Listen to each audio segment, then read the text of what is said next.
Hare Krishna. When we think we are beyond danger, we are in the greatest danger. When a boat is on an ocean, at that time the boat is always prone, vulnerable to danger.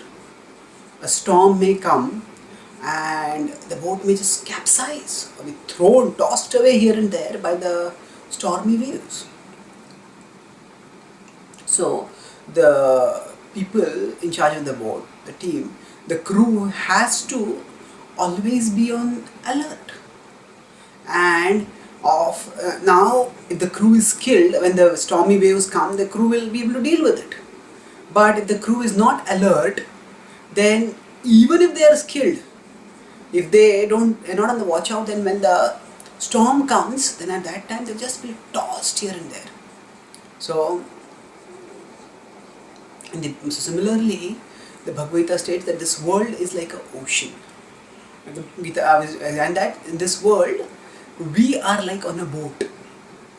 And unlike a storm, like storms which are generated by the forces external to the ship, external to the boat, in our case, often we generate the storms. How is that? Krishna describes in the Bhagavad Gita in 2.67. Indriyanam hi charatam yanmano anuvidhiyate tadasya harati pragyam vayurnavam mambhasi. So he says Indriyanam hi charatam. Indriyanam,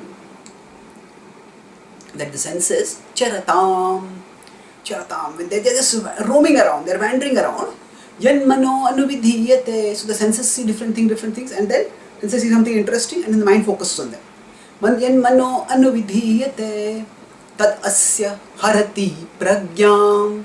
And then what? Harati pragyam. The pragya, the intelligence is stolen away. And Krishna gives the example. How does this happen? Vayurnavam ivambasi. Just as Vayu, the wind, carries away a boat, ambasi, that is on the water.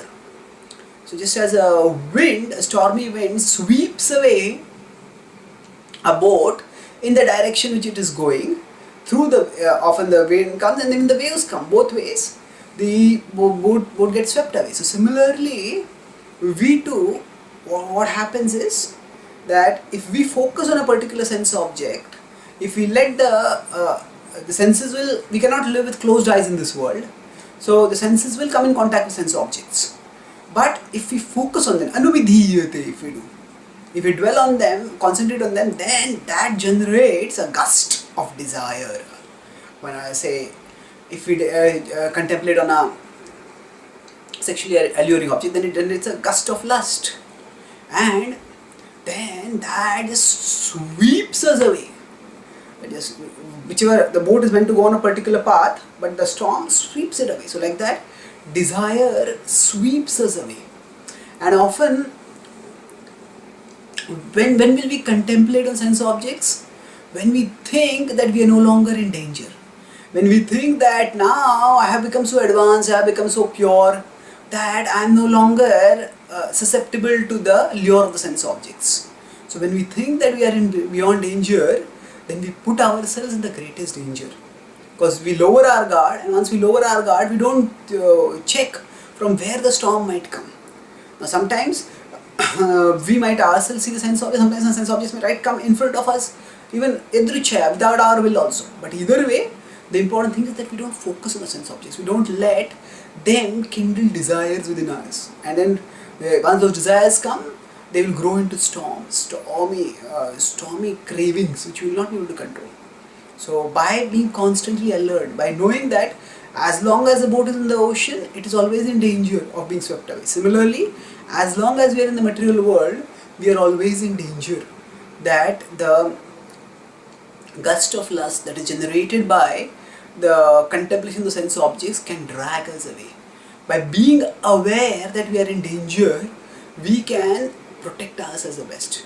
Now this does not mean that we have to live perpetually in a paranoid state, always fearing, oh, now something will attack me, something will attack me, something will attack me. No, not like that. What it means essentially is that we recognize the danger. The danger is what? Our focusing on the sense objects is what is going to put us in danger. And being aware of the danger, how do you avoid the danger? Not just by trying to be fearfully away from the sense objects, but by focusing on Krishna. When we focus on Krishna and we try to remember Him and serve Him and connect whatever we are doing with Him, then automatically we become protected from contemplating on the sense objects, because we are meditating on Krishna. So, and meditating on Krishna gives the greatest satisfaction, greatest protection, greatest pleasure. So in that sense, the fear of danger is what pushes us to experience the pleasure of devotion. And that way, devotee is not paranoid, but devotee is satisfied, devotee is enriched by the remembrance of Krishna. And by remembering the danger, we ensure that we don't let ourselves get distracted from Krishna toward the sense objects. By focusing, so whenever we start getting distracted, that time we remember that there is still danger. The danger is not gone, but we don't have to be danger conscious and feel insecure. We can be Krishna conscious and feel supremely secure in His remembrance. Thank you. Hare Krishna.